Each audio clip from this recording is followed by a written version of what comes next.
Facebook. Maybe that was just a Facebook Live one. I didn't watch the actual YouTube one. I just saw it on Facebook. So maybe that one just got cut off. I don't know what happened. Hi, Facebook. Look who we got here now. We got Hi, somebody everyone. from... What? I was just saying hi to everybody. Oh, well, hold on. Let me say something about you first. We got somebody that's originally from Long Island, New York, but the heck with that. He's out here in Vegas with me. He's doing comedy. You can find him all over the place. He's a regular at the LA Comedy Store, the LA Comedy Club at the Stratosphere. He's always nice. I've never seen him be in a bad mood. I keep going back just to see if he's going to be in a bad mood. I'm kidding you. Oh. Here's Michael Krasner, everybody. Say hi, Michael. Hi, everybody. Now you don't want to. What's going on? Just to correct you, I'm in a bad mood a lot of the time. I just hide it pretty well. Me too. I get in bad moods, I'll tell you. Like this whole thing with everybody coming up too close to me and people being grouchy, the world has gotten really complicated. The world has gotten extremely complicated in the last couple of months. Yes. I usually don't let people see my bad mood. Sometimes it's unavoidable. Yeah. We all have our snapping moments. Yeah. So this is a redo because you were on here before and I had lousy equipment and now I dished out all kinds of money to have good equipment. And I don't know why, but my Hollywood square thing here on here is bigger than yours. And that makes me angry because I want yours to be bigger than mine. I don't understand why my thingamajig is bigger. I don't know how to fix it. But you're on here. You're not the first person to tell me that they wish my thingamajig was bigger, so I understand. Touche. What's it like being a New Yorker in Vegas? I don't think it's too bad because a lot of people nowadays are moving from New York to Las Vegas. It's pretty common. It's almost like Vegas is like the new Florida. It's true. There's a lot of them here. Yeah, this is like the early retirement home. Yeah. Before comics retire. Florida. What? Yeah. It's just a hotter version of Florida. Yeah. Have you seen the wind out here in Vegas today? Yeah, this morning it was pretty crazy. Yeah, man.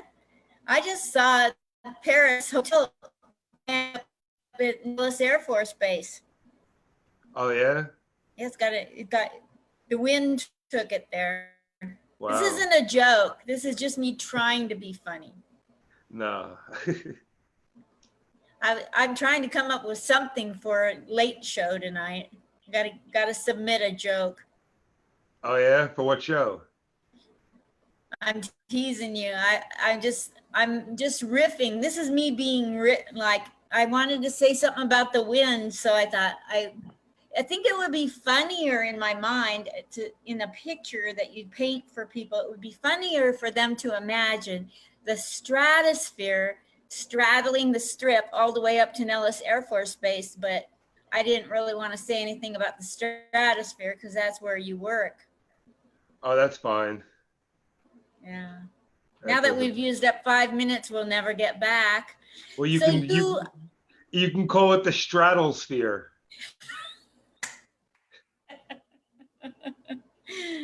The other day, I was scared of some tweakers on both sides of the sidewalk. So I was straddling the median. You know, they took out all the palm trees. And so I was walking in. Huh? I haven't been down there at all, so I didn't know that. Yeah, they took out the palm trees, most of them on the strip. So I was walking in the middle and, you know, I was going south on the strip and a cop stopped me. He profiled me for jaywalking. And I'm like, excuse me, I thought I had white privilege. And I didn't say that.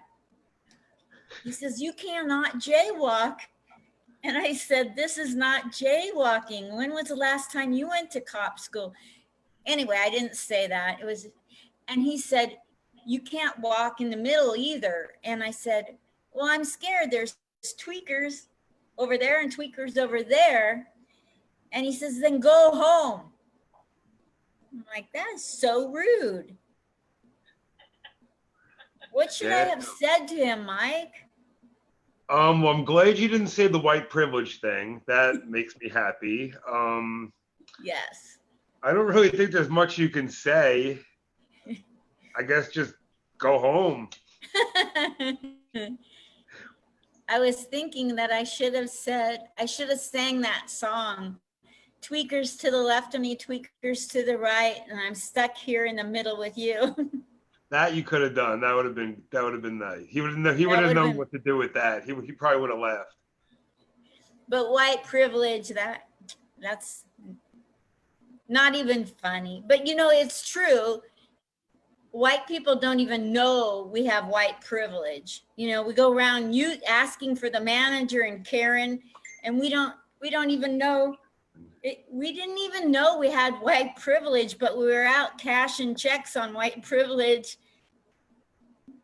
long before we were told we had it. Yeah, that's how privileged we're out spending it, and we didn't even know we had it. It sure is a sensitive issue these days. Yes, it is. So tell me about your roots, because I already interviewed you, but I want you to tell people all about why in the world, how in the world you started doing comedy and what led you from Long Island to here, and about your career, how it's been going. Can you fill us in on everything? You can have an hour. I'm not going to cut you off. I got nothing. I'm retired. All right, let's see. I'm from New York, Long Island, born and raised. I was always kind of like a smart ass as a kid, or never ever was I the class clown or anything like that. But I guess I was recognized as being funny because there was one time that my third grade teacher had called up my mom and was like, your son is not being disruptive in class, but he does make a lot of jokes. And it's hard for me to teach because like he's distracting the room and everyone's laughing. And she even told my mom, she's like, there are times when I have to leave the room because I don't want him to see me laughing, because then if he does, he'll just keep doing it and ruin my whole lesson plan. I don't remember that necessarily, but my mom has told me that story many times. And I do remember being a smart ass a lot of the time. So I was always kind of on some kind of comedy mind frame, whether it be making stupid puns or just something to get out of people. And I guess I was always a stand-up comedy fan, but I always kind of wanted to do it, but I guess I didn't really have the balls or didn't know how to go about doing it. So I just kind of let the dream fester in my head for a while. And then I met up with this guy who used to run a show at McGuire's, Billy Bingo. I don't know if you know him or not. He's an ex-New York City firefighter, and he turned comedian. And I was working at the grocery store at the time, and he came in to meet me and was like, yeah, I do a show here Thursday nights at McGuire's, blah, blah, blah. He gave me some tickets to come down, and then I went and saw maybe about 3 or 4 shows there, and then I saw an advertisement that there were a couple of guys teaching a class. And I know comedy classes tend to be taboo and you can't teach funny, and that the whole thing that the argument is, but I mostly took it just to get the experience from professional comedians or comics who have been doing it for years and years, who have worked with people. And it was at the comedy club, and at the end of the 6-week or 8-week course it was, they would put on a graduation show where all your friends and family of everyone in the class would come. So you get to do a show for like a pretty much a packed out audience. And that was really the goal that I wanted to do.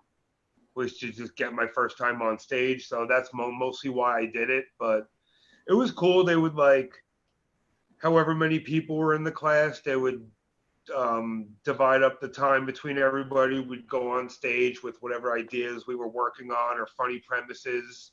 And then everybody in the room would add their 2 or 3 cents, and we'd try to formulate some jokes and get some stuff going. And it was valuable and it was helpful. So, I mean, I can understand why a lot of people don't like comedy classes, but for me, it did exactly what I needed it to do. Me too.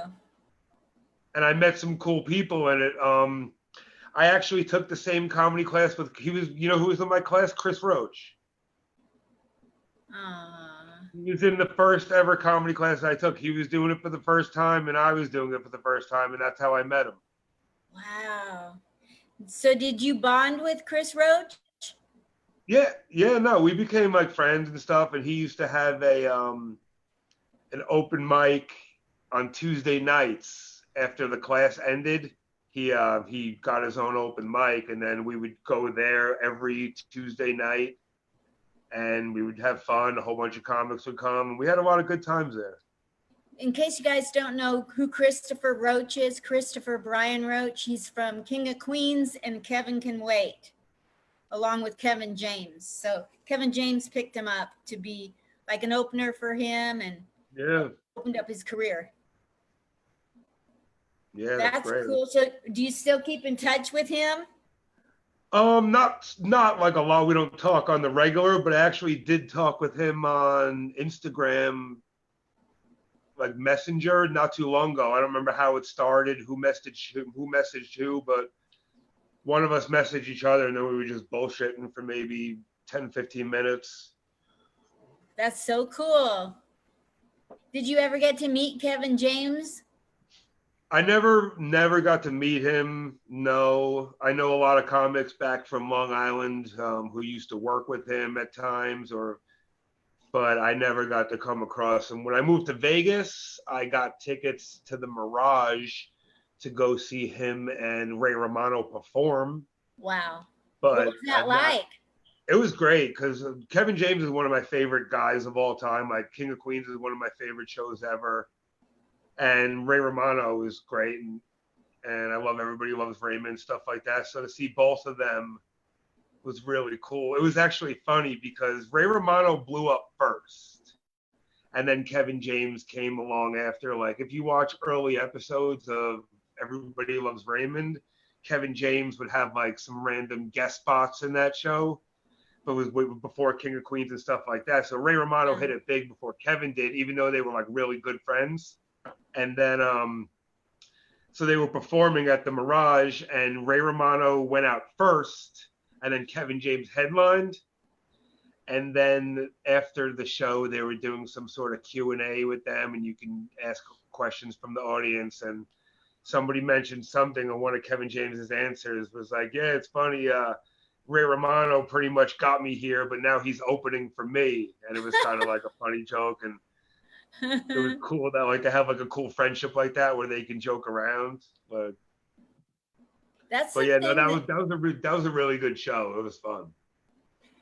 That's the thing I've noticed, Mike, here in Vegas is that you go to any random show or mic, there might be people 20, 30 years in the business at anywhere, waiting for a guest spot, hoping for a guest spot, 30, 40 years, and on the shows, there isn't any ego, like people, somebody with 20 years experience will just host if they're asked to host, you know? Some people definitely have egos, but a lot of comics who probably should have egos don't have egos. And I like that. I hate when you find out that somebody you like or someone you look up to is just a dick. Like, I hate that. Me too. And then you got someone who's been in the business for 30 years and you're like a new comic starting out and he's just willing to talk to you, give you free advice, and just treat you like a normal person. And it's cool. Like, it's definitely nice bizarre. that people out there still exist. Yeah. So you always were funny, and your teacher didn't want to show you that you were funny. So how old were you when people told you you were funny enough to do this? Like, who encouraged you and at what age? I never really told people that like I wanted to do stand up. Like I was always funny and making jokes and that kind of person. And I deep rootedly secretly wanted to do stand up, and nobody was ever like, oh, maybe a couple people here and there were like, oh, you should do stand up or do this, but like nobody ever really like told me to do it or encouraged me to do it. Like I remember one time I don't remember who was there, but it was my mom and somebody else, and they were saying something like, oh, your son's funny, that he should do stand up. And I strictly remember, I don't even know if my mom remembers this, but I remember her saying like, oh, Mike's funny, but I don't know if he's like stand up funny. And that just kind of always stuck with me. That wasn't like motivation or anything, but I remember like even my mom at the time was like, I don't really envision him doing stand up, but I guess. I've seen you do stand up, and I only remember paying attention to you doing it, because there's times when we don't pay attention, but I remember paying attention to you one time when you were doing it, and I was blown away at the level of your comedy, because I hadn't seen you at any of the mics, and then I saw you go up at the LA Comedy Club. It's true. I do need to. I don't get to go to a lot of the open mics and stuff around here. I'm always like, sometimes I'm busy, or sometimes they just start too late, and I'm just getting old, and I don't want to be out so late. So yeah, I don't get to do a lot of the open mics. So most of the time when I'm doing actual like new material, I kind of have to just throw it in somewhere when I'm actually doing a show. So That's really cool. I'll know then and there if it's funny or not. But thank you. That's a nice compliment. I appreciate it. I mean it. Every time I've seen you, you've always like looked me in the eye, never ignored me because I'm the little old lady, never made me feel stupid or feel like a lesser. You're just the greatest guy, and you're a real staple at the club. You're just consistent with the customers. And you've always been nice to me and anybody I'm sitting with, and that I would move heaven and earth to help you, because you're just one of those guys that's just a good guy. Well, I mean, that goes back to what I was saying before. Like, I hate when people are jerks to other comics and this and that. So, like, even if I wasn't like a performer, I was just a regular person, I still always am nice to people and try to be respectful and never try to burn bridges and stuff like that. But also, as a comedian, I'm not like in a position to belittle you or treat you lesser than me, or I'm not even, not saying once you get to a position that's okay to do anyway, but I'm just not, I couldn't even if I wanted to. Like, who am I to even do that to anyone? So It's very refreshing to be, like, because like I'm a senior citizen. My AARP bag is old enough to vote, you know, and I go in and you don't act like I'm not there. You don't just overlook me, or, you look me right dead in the eyes. You say hello, even when you're really busy, and I knew a lot of people don't even catch that I'm a comedian, but you did, and you've always treated me it's really special to get treated nice. well, yeah, likewise. And but like, your age doesn't matter. Comedy is one of those things where it's not like football where you have to start playing at 8 years old and honing your craft and this and that, to where you can go to junior high and then high school and then college. Like, you could start comedy as a 60-year-old person or a 70-year-old or a 50-year-old. You could start it tomorrow. Like, there's no, you have life experience. If the older you get, the more life experience you have. Therefore, you probably have more to talk about. And the more you have to talk about, the more you can make it funny. So, like, age is never you can come in at 150 years old. It doesn't matter. Like, that's not one of those things where age is like I mean, at least for me, I don't think you should be discriminated for your age in comedy or anything. Like, didn't Rodney Dangerfield make it big or start it when he was like 50 or something, or 40 something? So there's really no,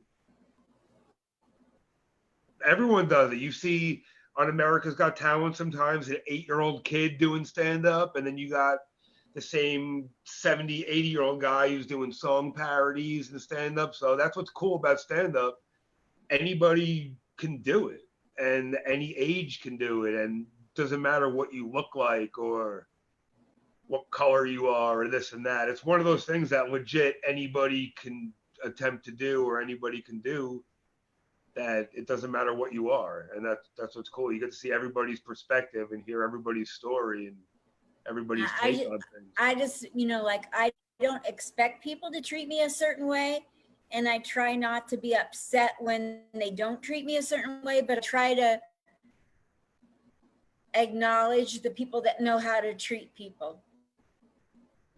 Like, if I bring light to the fact that you know how to treat people, then other people hear, oh, wow, that's how you're supposed to treat people. Look them in the eye. You know how, as a senior, I say it on stage, but it's really true. If I go around in a pair of jeans and a sweatshirt, I get ignored. But if I wear a prom gown and hooker heels, everybody talks to me. And it's true, it's painful, but it's become part of my comedy because you do get ignored when you're older, and I refuse to be ignored. Yeah, well, now you're on a platform where you don't have to worry about being ignored. Yeah, And look at you've never you. ignored, You've done over 200 interviews. You interviewed Sinbad and Kevin James and Rich Voss. Like, those people aren't ignoring you. That's true. That's true. So you're definitely, I'm having the time of my life. Yeah, you look like it. You haven't stopped smiling since. I know. I can't get over it. This is the best part of my comedy venture ever. I never thought anything would be equal to being on stage. But when I get to banter with the likes of Sinbad and make him laugh, and people can see that I can make Sinbad laugh, oh hell. Now this is super. I might not ever come out of my house. Right? The quarantine was the best thing to happen to you. Yeah. You got your you took your stimulus check, bought some new equipment, and now you're interviewing Sinbad. So yeah. Things are good for you. So what's coming up for you? What are most comics aren't just comics or comedians, they're also writers, producers, doing acting, voiceover, trying to put together a one-man show in a band. What are you dabbling in? I mean,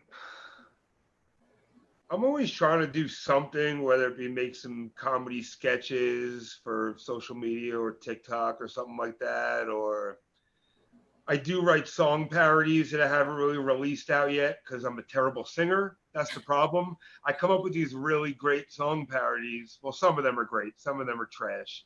I won't be so biased, but I do have some ones that I want to like record. But I'm a terrible, terrible singer.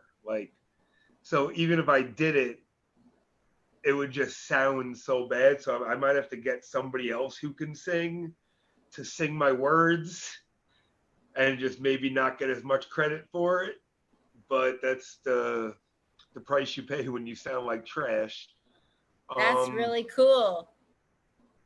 And I just don't know what I'm doing now, like gig wise, this and that, because I just don't know when certain places are going to be open up. So it's hard to really do most things right now because you can't start emailing your bookers and all your contacts and be like, hey, these are my avails. Like, we don't know what their avails are. We don't know when they're going to be open. So it's just kind of hard to do some things right now. Yes. It's so hard. I've noticed that a lot of people are getting weary of holding on, hanging on. It's getting to the point where at first it was like shock, and then everybody's like, okay, so I'm going to be in my room. And then now it's like, I think people are going through a lot of people that there's nothing wrong with crying, but I've seen a lot of really big people in the comedy business crying Yeah. on Yeah, the it internet. changed a lot of people. Like this is with the quarantine kind of went in like phases. Like you heard all this coronavirus stuff going on, and then like lockdown happened, and people were like, "Wow, this is unprecedented. This never happened before. This is crazy." And then they're like, "Well, I'm gonna get a week or so off, maybe a month off from work. This will be cool." And then like a couple of days later, they finally have to go to the store and get stuff, and they're like, "What the fuck? No toilet paper! This is ridiculous!" And then they started panicking, and they started stockpiling goods, and then they have their things, and then they're like, "Oh, lines! This is crazy! This is ridiculous!" And then they started either getting mad that it got so bad, or they started panicking that they got so bad, and then everyone else was just like looking at both these people, and now it's like, all right, what the hell is going on? This is ridiculous. I'm bored as shit. I hate everybody I live with, like my dogs.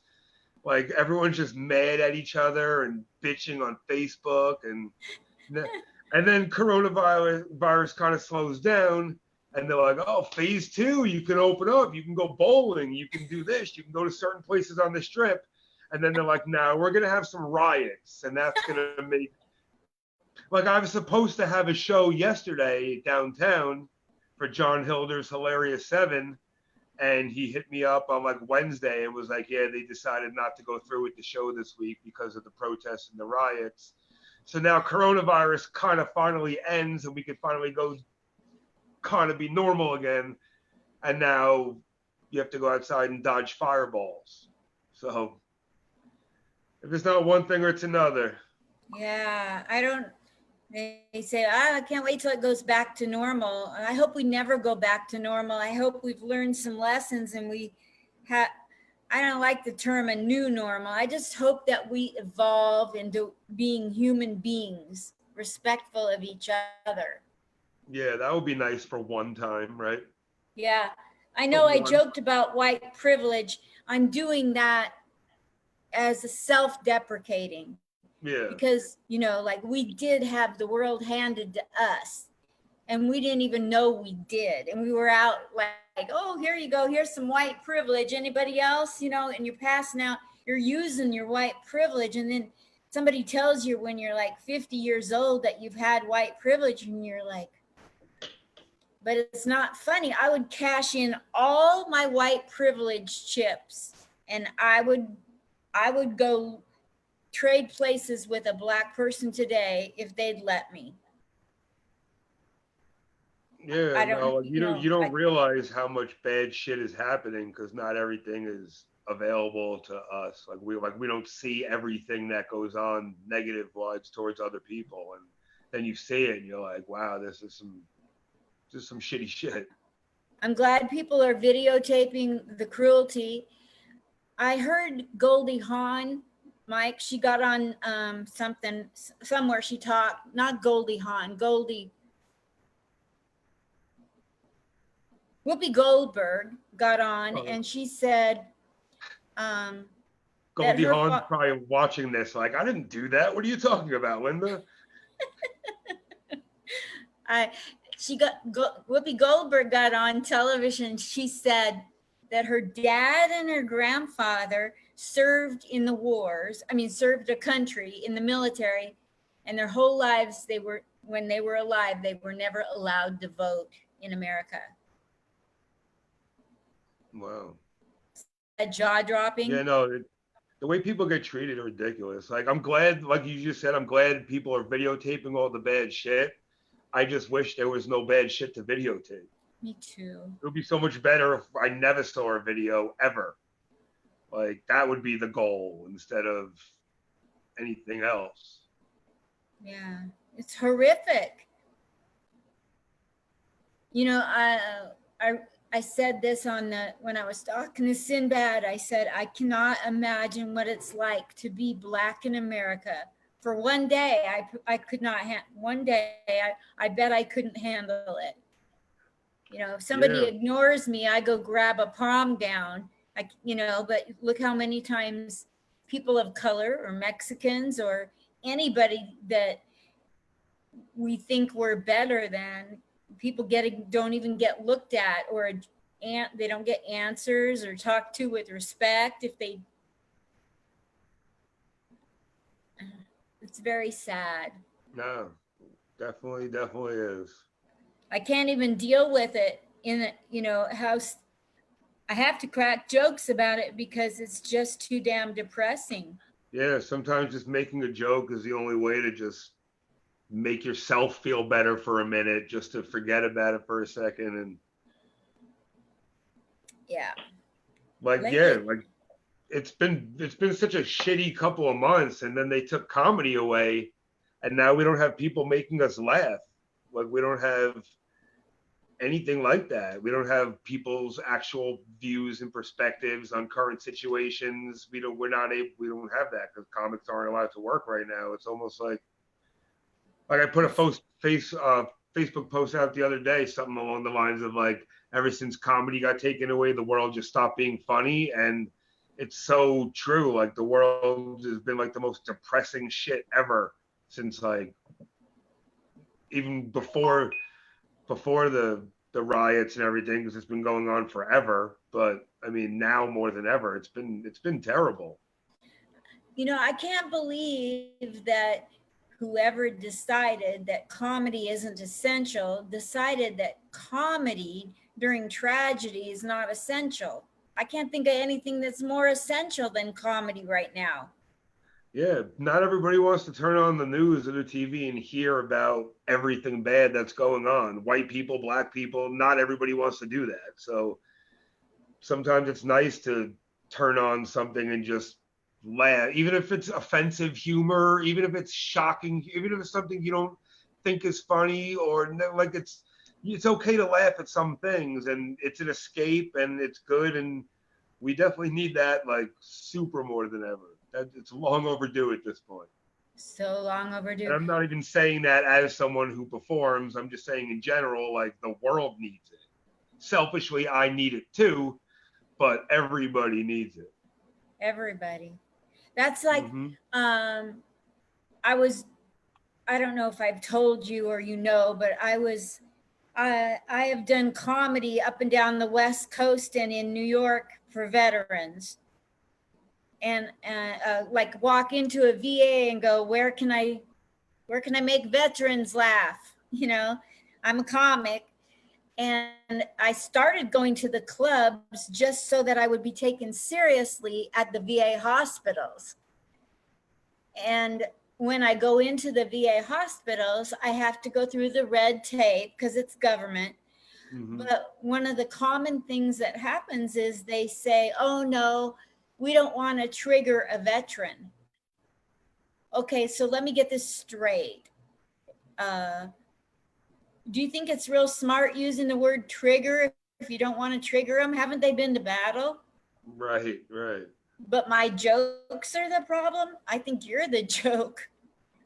No, I mean, I guess I can kind of see that, but that doesn't make like the most sense to me, because if I was, I mean, I can't speak for a veteran and say if I was a veteran, I would want this, because I have no idea what the hell it's like. So I'm not even going to pretend. But I would think that somebody would want something different. Like, they probably just have, if you're in a veterans hospital, you probably see the same thing over and over again, the same routine. Somebody like you or anybody would come in, make them laugh, and you may say something that might trigger or make them think of something from the past that they didn't like, but they're still laughing at other times. And I'd rather have that than just sit in a room by myself reflecting on all the bad things that happened to me as well. At least this is like a breakup and it's something different. So I think places like that should do comedy, like hospitals and VA places and stuff, where people don't get to see stuff like that. And dude, I don't care. Everybody needs to laugh. I've seen videos of like cancer patients. They're like doing really bad and they're laughing and stuff. Like, just because you have a disease and you're sick and you're terminal, you're dying, you still want to laugh. That'll make you forget whatever your problem is for at least 10, 30 seconds, a minute. If I have cancer and I'm dying and I can laugh at something to deflect away from the fact that I'm sick, I'm going to take that opportunity any chance I get. So I think everybody needs comedy no matter what their position is, what their position is, whether they're sick, old, grumpy, angry. Everyone needs to laugh at shit. That helps people more than any medicine that you can take. That's right. I agree with you. So, yeah. Where's the funniest, weirdest, awkwardest places you've done comedy? My worst scenario was when I was doing it at a rehab facility for the VA in Vancouver, Washington, and they didn't want to hear any comedy, but that's the only place that VA would let me. So I was going back 5 weeks in a row and they were sitting there like this, not wanting to hear it, but they had to be there and I had to be there. It was hostile. That's the worst, when you're like forcing someone to watch a comedy show that they don't want to watch. I've had some bad ones over the years. When I first moved out to Vegas, I was like, oh, I got to try to get some gigs. Nobody really knows me out here. Let me see what I can do. And I read a Craigslist ad or something, and that should have been my first red flag right there, that I got the gigs off Craigslist. It was, First Friday that happens down here? Yes. For anyone who doesn't know, the first Friday of every month, they have like this big festival and everything downtown. And in one of the smaller areas, and in somewhat of the arts district, they were putting on like a concert, and it was one of those concerts where anyone could just go in, sit down, get up and leave whenever they want. It was like a revolving door, and they had multiple bands, and they wanted a comedian to open for them and host a show and this and that. And I'm like, oh, okay, this could be fun. So I go in. I don't even know who I talked to, if it's even the person who ended up booking the gig. Basically what it was there was the stage, which was little, and then they had the curtain that closed, and there was maybe about 2 feet of slack between the curtain and the stage, like the end of the stage. And that's where I had to stand while the curtain was closed, while the bands were doing sound check directly behind that curtain, as I'm getting heckled by like 12-year-olds going, tell us a joke. We want to hear jokes. And I'm thinking, oh, I'm trying, but the band won't shut the hell up, and neither will you. I have no opportunity to tell jokes. It was a nightmare. I wasn't getting paid for it. They wanted me there all day. And after like the second band, and it was just so bad, they're like, we're going to take a 5-minute break. And I went to my car and just never came back. I just couldn't do it anymore. It was terrible. If I was getting paid, I would have stuck it out. If I wasn't getting heckled by an 11-year-old, like 30 of them, like, what do you even know about any of this? Totally. It was terrible. I hate that when people give us advice and they've never been on stage a day in their life. Yeah, especially when you're 20 years older than that person giving advice to you. Like, I think even if I was the worst comic in the world, I was still better than that 11-year-old.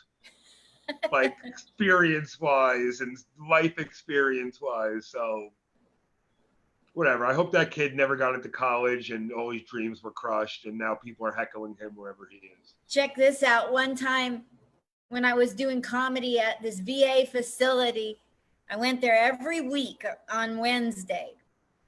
And then this other building found out I was doing comedy at that building. So now I'm doing comedy at 2 buildings. And then I get this phone call at home. Don't come in next week. We don't need you. And I'm like, did I get fired again from another VA gig? You have no idea how many times. I almost got arrested once. So, okay, so I got told not to come back. And I go, why is that? we had a stabbing and somebody broke in and stabbed 2 veterans to death in the Wow. middle of the night. I'm like, holy crap. These are people I got really close. I was going there every week for a year. I'm like, I don't know if it's my friend, people I know.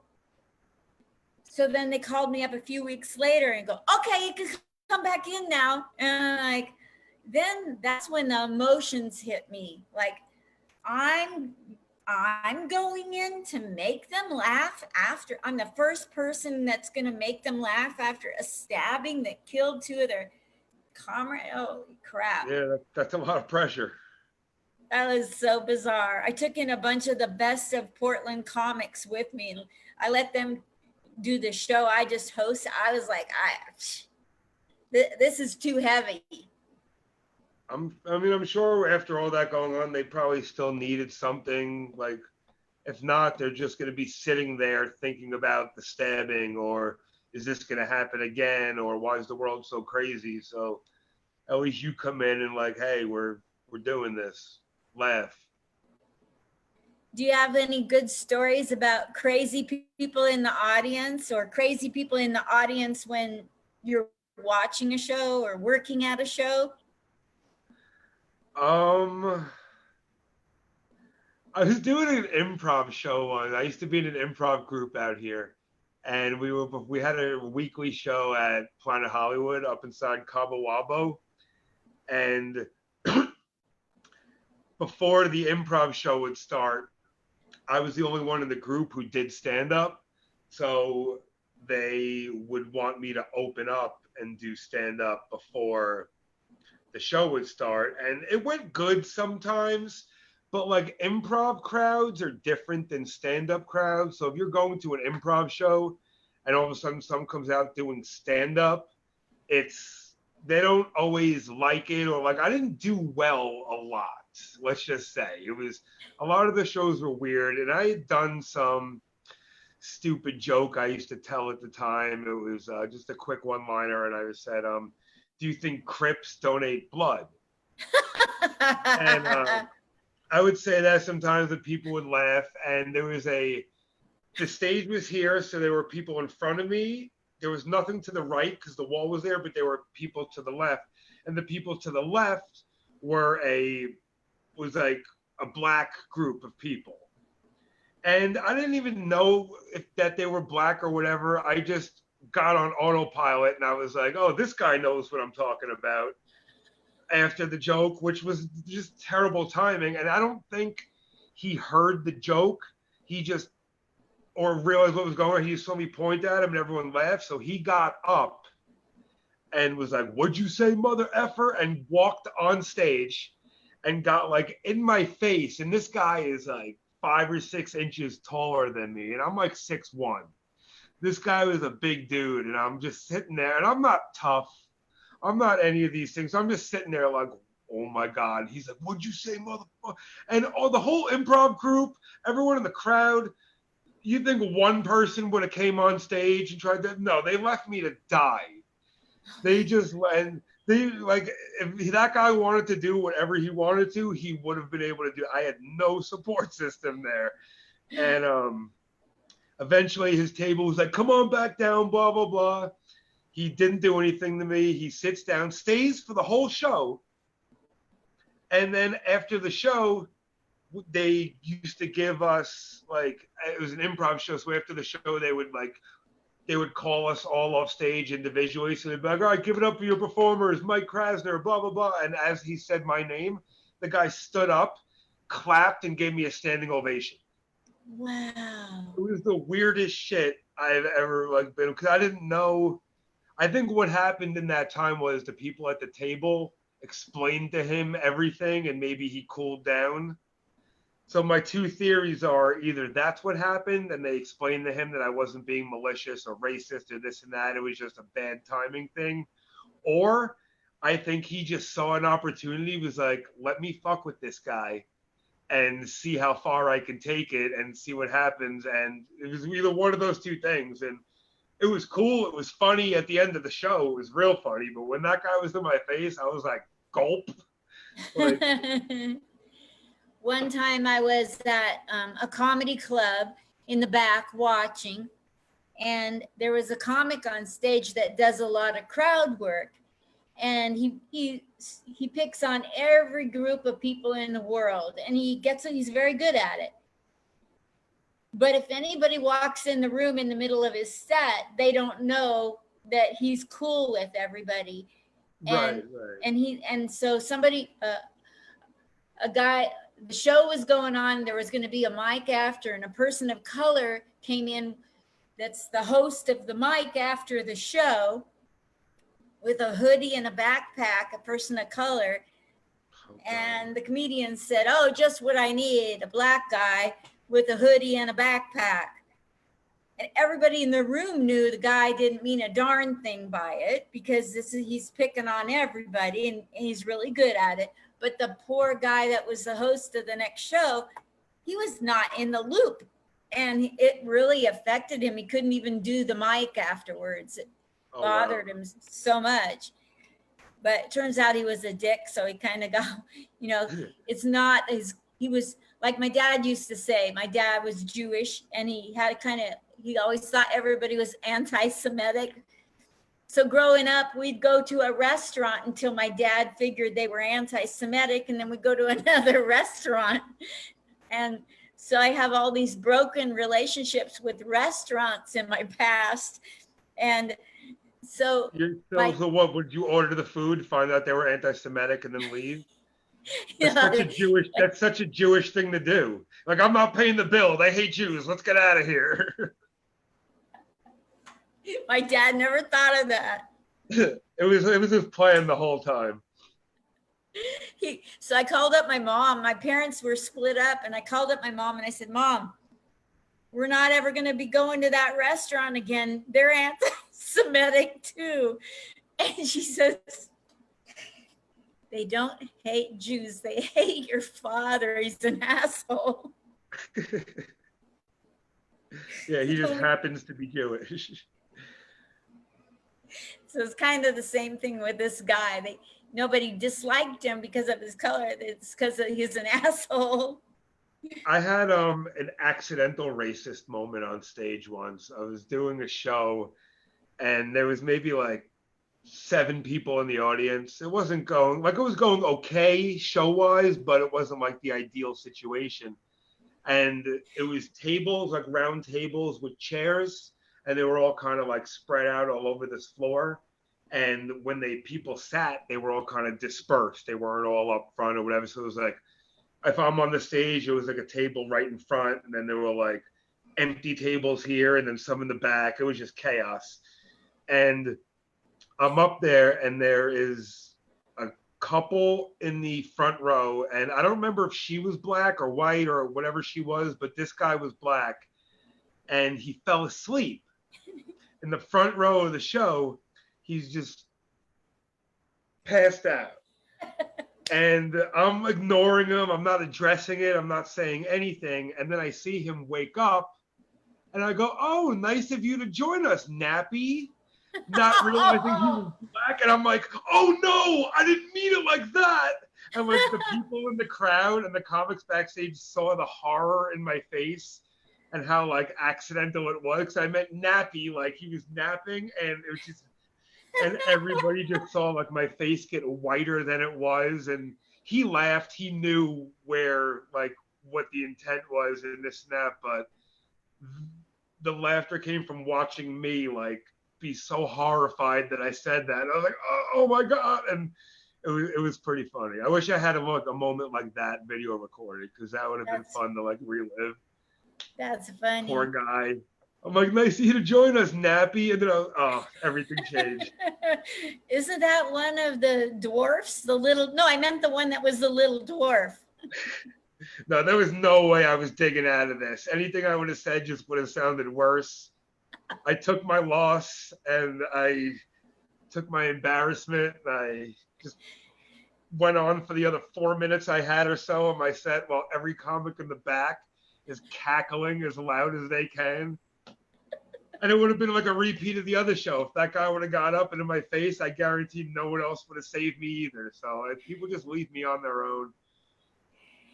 I had a really good set a couple years ago, and I got a lot of laughs. And two of my jokes were about Michael Jackson and Oprah Winfrey. And I love the jokes, right?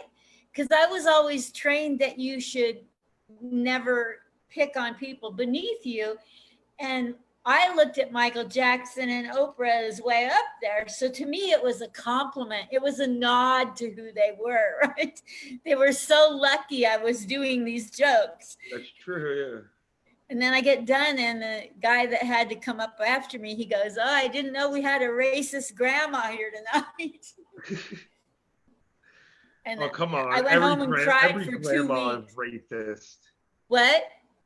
I said, come on, every grandma is racist. What are you talking about? I cried for 2 weeks, and I've never told those jokes since. Oh, man. It made me rethink, my topics. Because I'm not the type that can get away with, I'm not like Lisa Lampanelli, where I can lay into everybody by who the Italians and no, I don't get away with that. Yeah, but maybe you are though, because if let's say you dress up the sweet old lady type persona, where you get on stage, you're all happy, you're like always smiling, you got your hair, your ear, like everything's all like done up, and then you just start saying like, wow, that's what she's saying. Like that could be your way out of it. Like if you attack every group or every kind of thing, but it's coming from like, really? She should be making me cookies right now, not saying this. And like you could probably get away with it. I probably could. I really don't have the confidence, and I see other people 20, 30 years in the business able to do it. And I just feel like it was wrong of me to do it. Personally, I felt like it was wrong of me to try to make people laugh at the expense of Oprah or Michael Jackson. I think it was really wrong. It wasn't racist, but it was definitely pretty ignorant, and I don't want to do it, but it taught me a lesson because it really bothered me.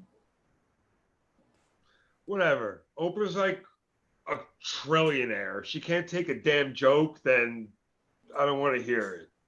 Like, what can you possibly even make fun of Oprah about? Like, the only thing, I don't know much about Oprah, but the only thing I know is that she went up and down in weight over her whole court. That's the only thing you can make fun of her about. Oh no, look at this. That was a joke. That was a joke. That's the only thing you can make fun of her for. What are you going to say? Oh, look at this really strong, independent black woman who's a billionaire and media mogul with her own TV station. What a loser. Like, you can't even make fun of Oprah for anything, so don't feel bad. Thank you. Oh, those jokes were killer jokes, man. I had to rip them out of my set. Remember, Oprah knows she gained weight and lost weight. It's not like you're saying anything untrue. Yeah.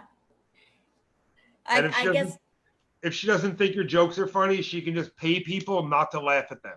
So there's no harm, no foul there. Somebody's going to hire me somewhere down the line when they do a roast of Oprah to do the Oprah joke. I just know they'll be calling me. Oh, I hope so. It would have been funnier that particular week because they came out and said that she was the face of Weight Watchers. And I was like, oh, no, they didn't. Oh, no, they just like handed me a joke. More like the waste of Weight Watchers. Sorry, Oprah, if you're listening to this, I didn't mean it. I still want to be on your show one day when I become successful. Don't hold this against me. I apologize. Thank you, Oprah. Oh, so where are you going with your comedy? Right now, nowhere. None of us are, but like what? You sound like my mom now. No, I don't mean it that way. I don't mean it like, I never mean it like racist or judgmental. It just looks like it. It just sounds like it. Right? It's you not. Just come off so naturally racist that what choice do we have but to think you are? So are you doing a podcast or What do you have I'm going? I'm I'm not doing a podcast. Like every like 3 weeks, I go, you know what would be cool if I started a podcast? I think that would be cool. That would help me. And then I just never do. So that's where I'm at right now, podcast wise. So you I've had a podcast just preheating in my head oven for years. And I'm like, I'll just burn it. It's fine. what clubs? What's a club that in the United States that you'd love to go headline at? Hmm. I would like to go back home and headline any of the clubs there, like my home clubs. I think that would be cool. I mean, any of them really. Any of the improvs, they're all amazing rooms. Any of those big giant improv rooms are wonderful rooms to always work in. I've been lucky enough to do some of them, so I mean, I'll headline any room. I don't care whether it's bad or good. I just want to get out of my damn house right now. Let's dream a minute. Hold on. I'm a dreamer. So if you could go on tour with somebody huge in the business besides yourself, who would it be? Damn. I would like to go on tour with Kevin James. I've always loved him, and I think I like just to hang out with him and do stuff and play in front of his crowds would be great. I don't. I mean, I've always been like a huge Adam Sandler fan. I know he's not like stand up strictly or in the traditional sense, but he does do shows and stuff like that. So I really would love to just do anything that he's doing. That's cool. Like everyone's like, oh, he makes bad movies nowadays. Like I don't care. I don't care if his movies are bad. I'll be in the worst Adam Sandler movie. I really do not care. I think that would be fun to do, just to hang out with him and all his funny friends and shit like that.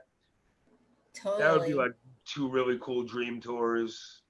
Have you ever had a desire to be in a room being a comedy writer for a show or for a comic? I think so. I've never really done like writing for a show or anything like that, but I think that would be really cool. Me too. It would I'd be give weird I being like behind the scenes a little bit, but I mean, I think it would still be like, and it's still a good paycheck too. So it would always be cool to just be like, yeah, I'm a writer for freaking Blackish or whatever. I don't know why I chose that. They would never hire me to write for Blackish. Maybe like the Friends reunion. I don't think Blackish is really. I don't think I'm on their radar. But you know what I'm saying? It would be cool to like sit down and do write for like any one of those shows. You know, all those Yep. shows that would take me. We had a guy at Comic Strip Live in New York. We had a guy. I went to Gladys Simon's room on Wednesdays and Sundays when I lived there, and she would, you pay $14 for her to coach you after Oh you yeah, get done doing your set. And is that there at was, Gladys's? do you know Gladys? I don't know her personally, but I know of Gladys's and the Yeah. open mic and stuff like that. Because I've done the comic strip before and that whole thing where you have to wait online for the lottery to get passed and see all that. Like I've done that in the past and stuff. Yeah. I So didn't get that's where I met Christopher Roach at Comic Strip at Gladys's when I was. But anyway, there was this one guy that went up to do the mic, and he was in his set. He said he was a writer for SNL, and it turns out he literally wrote the cue cards for the people on Huh. stage. So technically, he is a writer for SNL. Hey, any kind of intro works. No one's gonna fact check it. He's not lying. What's the silliest thing you ever did on stage? You kind of already talked about the mistake with the nappy comment. I think the silliest thing. I think I don't know if Chris Roach was at this show or not. We were doing a show back in Long Island. It was like a variety show at a Methodist church. And I don't know anything about religion or Methodists, but I heard that Methodists are really cool people.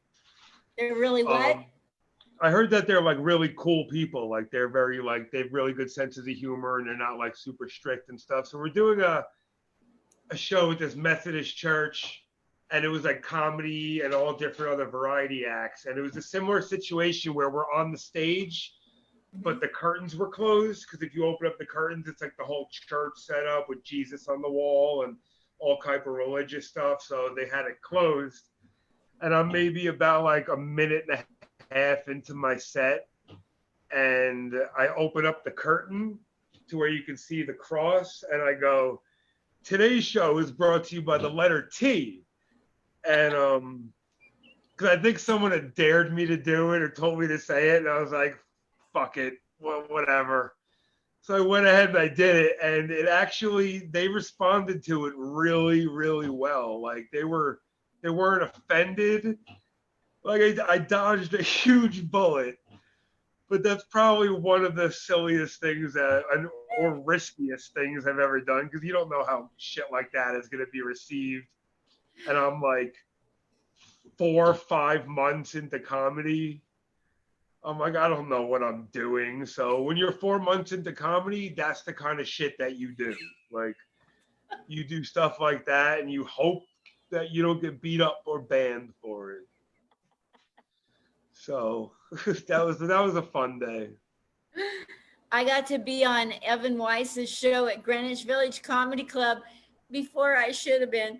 And I got up there, and the Barry Keller from LA, he's the host, and he announced, "We've got a really classy woman coming up here tonight." And I got the prom gown on, and I meander up there. I saunter up to the microphone, and Evan books like 10 people for a show, and I was number 8, and everybody ahead of me were men. And so I grabbed the mic, and they just got through saying how classy I am. And I said, "I've never, ever come after 7 men before, so awesome that I get to come after." And the place erupted. I used up half of my time waiting for them to quit laughing. That's good. Not only that, it's impressive that you came after 7 men and still happen to keep it classy. So, no, that's good. Sometimes you're doing a show and the comic before you says something, or something happened in the show, and you go up and you address it. And sometimes that's your whole set. Like they just laugh the whole time. I remember I was doing a show, and I was hosting it. It was like a year ago.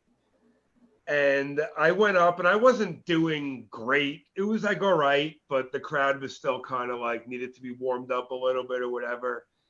And then before the feature went up, I brought up a guest spot, and the guest spot went up and did like, it was rough.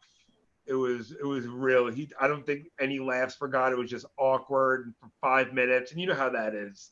Yeah. So I got up there, and he gets off, and I'm like, "Oh, you guys are happy to see me now, aren't you?"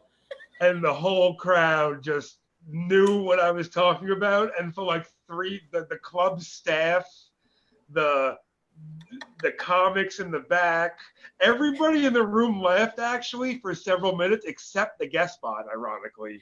I don't think he liked it one bit that I said that. But it was one of those things where like I said it and then people were laughing, and then after a while like I broke and I had to just put my head down. I had my head on the microphone covering my eyes, and my head is just shaking just because I totally broke character. And you came up and I had like tears coming out of my, I probably had like snot coming out of my nose. Like I just lost control of everything. And the more they laughed, the more we all did. And just you laugh more when you're laughing at other people laughing. And it was just one of those things where all I said was like 5 words. I was like, "Oh, you're happy to see me?" Well, you're happy to see me. 6 words or whatever it was. And it changed everything. Like I was a rock star after that. Like they totally loved me. And When have you been heckled? What was your worst heckle that you've ever seen at a club? It doesn't have to be at you. Nobody I'm likes to admit actually they've been heckled. I'm actually really lucky for all the shows I've done and all these different places. Yeah. I've never really been like heckled to the point where like it was too much, or like everybody has shows where you're doing something, someone will yell out something, you respond back to them, boom, sometimes it's over and it's good. But I've never really had like I'm really lucky. I've never been booed, and I've never actually been like heckled to the point where it was like enough. I've seen people get heckled. I've seen people get heckled in the weirdest way. I was doing a show in Sacramento not too long ago, and there was this guy in the front row, and he was laughing at every single joke that the headliner was saying. But it was like the most distracting, obnoxious, and it was genuine. He wasn't being a dick, he wasn't being malicious, he wasn't trying to interrupt the show.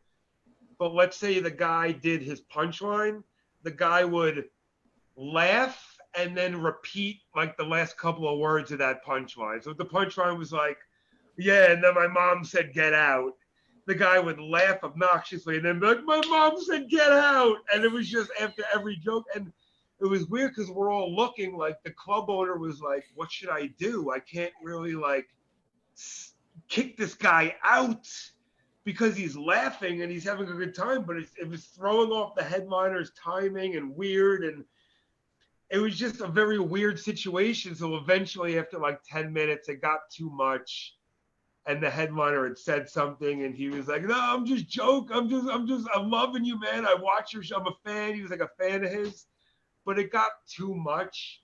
So the club owner was like, "You gotta keep it down." And just kind of like scolded him for a minute, and then it didn't get any better. So eventually, she was like, "Sir, I hate to do this, but like, you're gonna have to leave." And he was like, "What?" And he looked so heartbroken, like she whispered in his ear and told him he had to leave, but you would think that she told him that like a litter of puppies just got burned. Like he was heartbroken.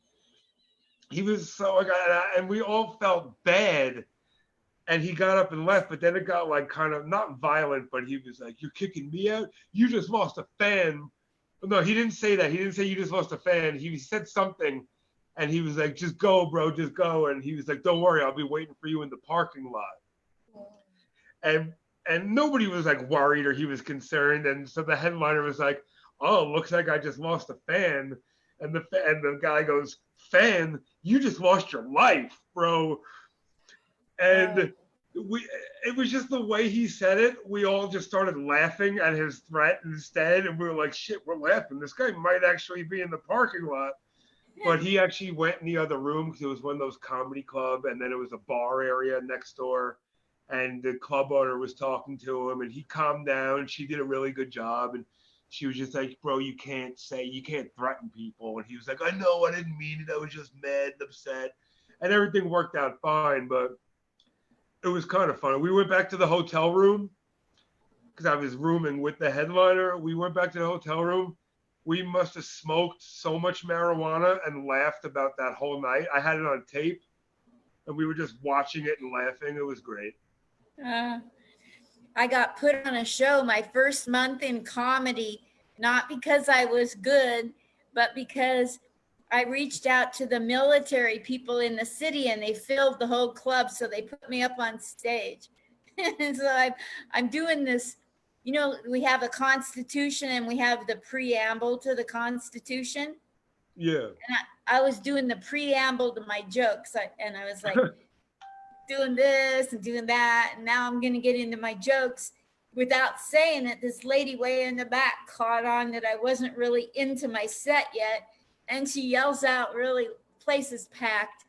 All military husbands and wives. They just got done going to a ball, a military ball. And they're sitting there because I packed the place out so they would be there for me.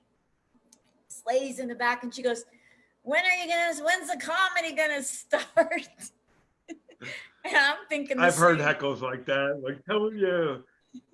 thinking the same thing. I don't know when Yeah, I'm but gonna. that's the thing with comedy. Like, started laughing when you said I was doing this show a month in, because when you're a month in and when you're new, all you're doing is shows that you're really not ready for, or shows that you have no business being on. But you don't think like that. You just need to do shows and need to get your name out there, need to do this, that. You either bomb violently and it's bad, or you fake it till you make it. And like most of my shows that I've done, like in the beginning, I had no business being on. I had no right being on. Like, you just do it. You just get through it somehow, or you remember it 15 years later. Yeah, yeah. That's really it. I called up my coach and I said I got heckled, and he says, "What did you say?" And I said, "That was so rude of you." I told her she was being rude. That was so rude. And I said, "In the back of the room, you'll see 2 exit signs." I'm acting like I'm a stewardess on an airplane. I'm like, "Why don't you pick one of them?" I'm telling her to leave. 1 month into doing comedy in my first show, and I'm telling them, "Get the hell out of here if you don't like." Well, they didn't know you were a month in, so you just got to disguise the fact that you're not. She was probably the one that was making the most amount of money for the bar. They probably didn't Yeah, want to. as soon as she left, nobody bought a drink since.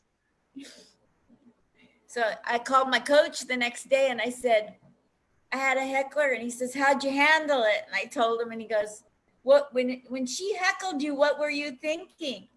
I said, "Well, to be honest, I was thinking I expected white heckler bitch. I mean, white heckler. I just didn't expect drunk white heckler bitch." Damn. And he says, "That's what you should have said." So now I'm waiting for my next white drunk heckler bitch, because now I got a line, know where to Yeah, use it. it's good to have one ready. I'm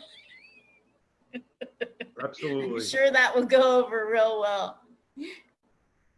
How you doing for time? Do you need to run? Trying to read the audience. Well, it's not only that. I don't think people want to hear me talk forever. I'm not Yeah, that. we've been I'm not going that interesting. a long time. I'm I'm gonna learning start to getting read my heckled. audience. Yeah, I'm gonna start getting heckled if this goes on any longer. I'm gonna have to call you a drunk white bitch. Please do. That will be a step up from other things. You know, I can go out Right? here any time of day and get called anything on the strip. I want to get heckled by you. Be a drunk white bitch will be a compliment at this point. Yes. You have no idea the abuse I take out on the strip. Thank you so much for putting up with me and having fun with me today. Oh, anytime. You're always fun. Thank you so much. This is awesome. I look forward to seeing you on stage as soon as the Stratosphere opens up. I'll come in there in a mask and sit in the corner just to see you. Let me know when you're going to be up. I want to come in and see you. I will. I will let you know as soon as I get some facts. I don't even really want to get out, because if I get this virus, it'll kill me. But I will come out there with, let's see, these little masks cover 17% of the virus. And so I think I need 6 of them to be totally protected. Yeah, we just got to wrap ourselves up like mummies. Yeah, it's worth it to hear you. Oh, stop. No, seriously, you let me know when you're going to be up there. I'll be there to hear you the first time. I will for sure. Okay, thanks a lot, Mike. What All do you right, eat? bye. What are you eating? Oh, Totino's pizza rolls. So Totino's pizza rolls, if you're watching, they're delicious, and you can always sponsor me whenever you want. I love your product. Thank you.